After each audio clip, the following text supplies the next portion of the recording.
Bonjour à tous. Dans cette vidéo, nous allons voir comment créer une maquette numérique de bâtiment à l'aide de Blender et de son plugin Blender Beam. On commence par démarrer un nouveau projet. Ça nous crée une arborescence vide de projet IFC. Et tout de suite, on sauvegarde le fichier Blend et le fichier IFC via Save et Save IFC Project.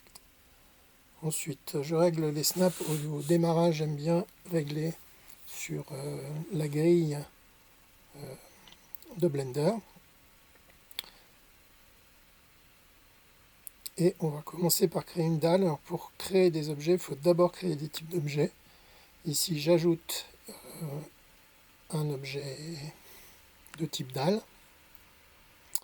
Et lorsque je passe en mode Edit, donc avec Shift E, je peux gérer et ajuster le dimensionnement de la dalle aux dimensions souhaitées. Ici, j'ai mes snaps qui sont sur la grille, donc j'ai des points d'accroche directement sur la grille qui me permet de faire donc une dalle de 10 mètres 20 de large sur 7 mètres 50 de hauteur. Enfin,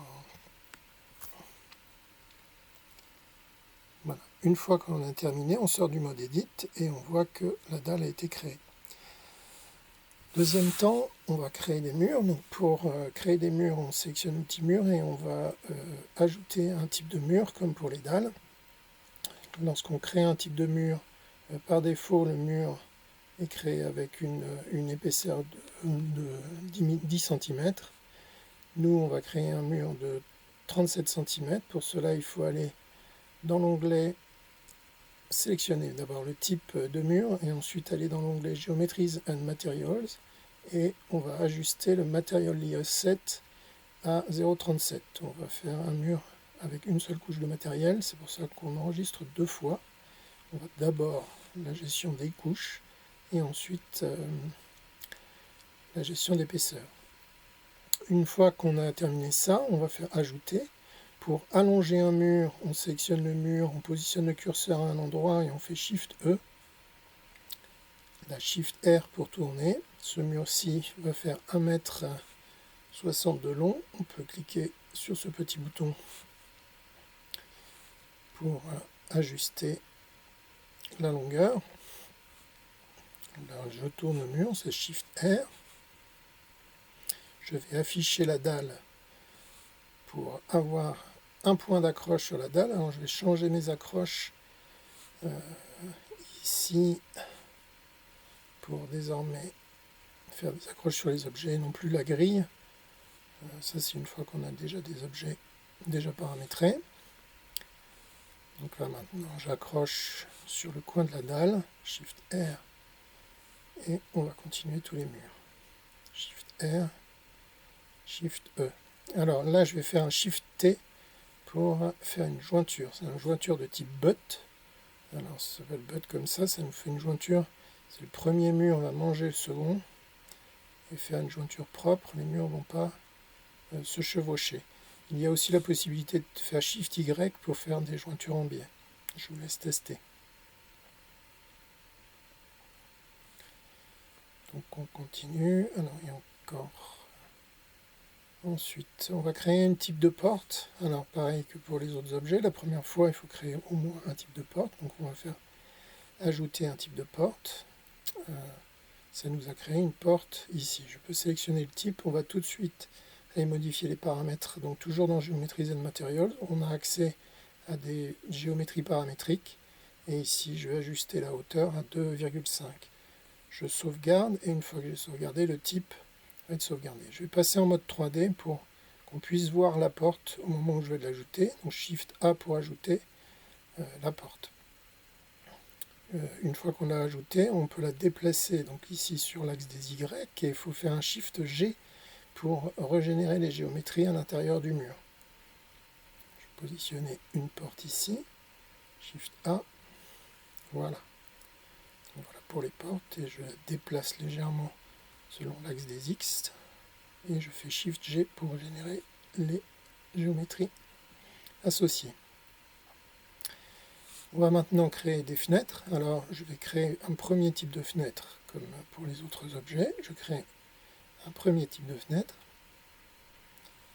Je vais sectionner ce type de fenêtre.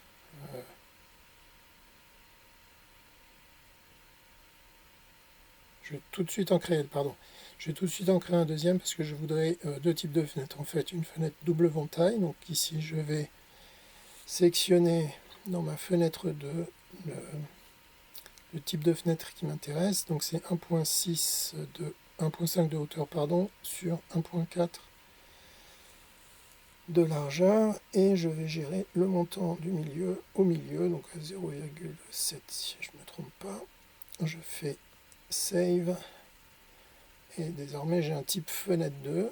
Pareil, je positionne mon curseur sur le mur avec le mur sélectionné, je fais Shift A et ça crée la fenêtre. Donc on voit bien que c'est une fenêtre double ventaille. Voilà.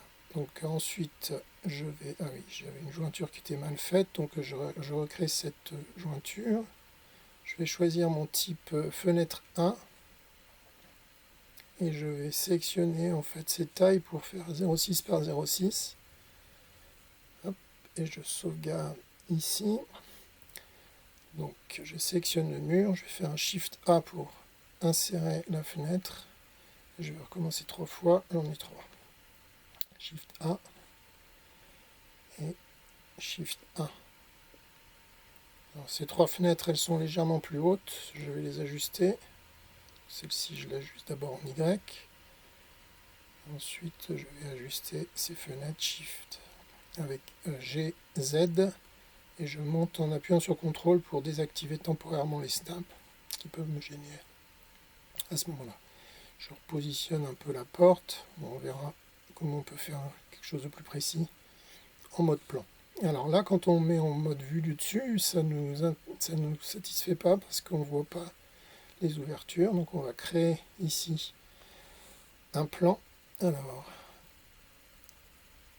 et j'ai tout de suite activé le plan. Je vais redimensionner le plan pour qu'il fasse une taille qui correspond à mon image. Et je déplace la caméra selon X et Y de sorte à centrer le plan.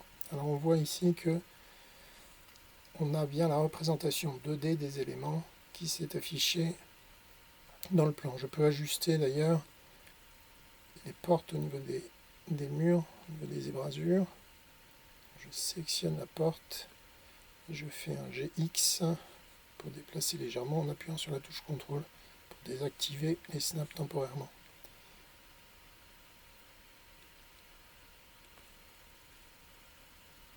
Alors, je vais ajouter également une double porte. Donc pour ça, je vais créer un nouveau type de porte, porte numéro 2. Et je vais choisir le type porte pour la création du nouveau type.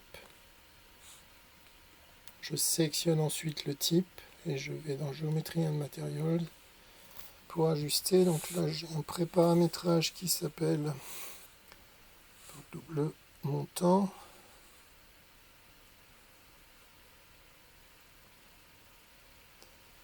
Double door single swing. Et je vais ajuster la hauteur et la largeur, donc 1,40 de largeur et une hauteur de 2,50 m.